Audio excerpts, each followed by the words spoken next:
ছোলা আর পনির একসাথে রান্না করে খেয়েছেন কখনো? যদি না খেয়ে থাকেন তাহলে আজকের রেসিপি আপনার জন্য। এটা যেমন প্রোটিন সমৃদ্ধ, খেতেও কিন্তু তেমন সুস্বাদু হয়। এটা বানানোর জন্য প্রথমে আমি কাবলি বুটের ডাল আর ছোলা একসাথে 6 ঘন্টা ভিজিয়ে রেখেছিলাম। তারপরে এটা সিটি দিয়ে নিয়েছি। প্রেসার কুকারে 3টা সিটি দিলে খুব ভালোভাবে সিদ্ধ হয়ে যায়।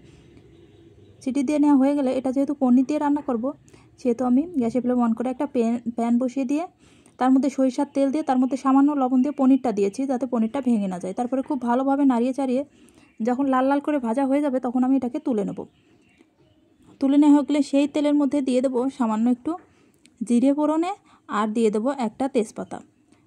তারপরে নাড়িয়ে চাড়িয়ে তার মধ্যে আগে থেকে ডুমো করে কেটে রাখা আলুটা আমি দিয়ে দেবো। আলুটা দিয়ে লবণ হলুদ দিয়ে বেশ ভালোভাবে নাড়িয়ে চাড়িয়ে ভেজে নিতে হবে। লাল লাল করে ভাজা হয়ে গেলে এর মধ্যে দিয়ে দেবো সামান্য একটু জল। এরপরে আস্তে আস্তে মশলাগুলো দিতে হবে।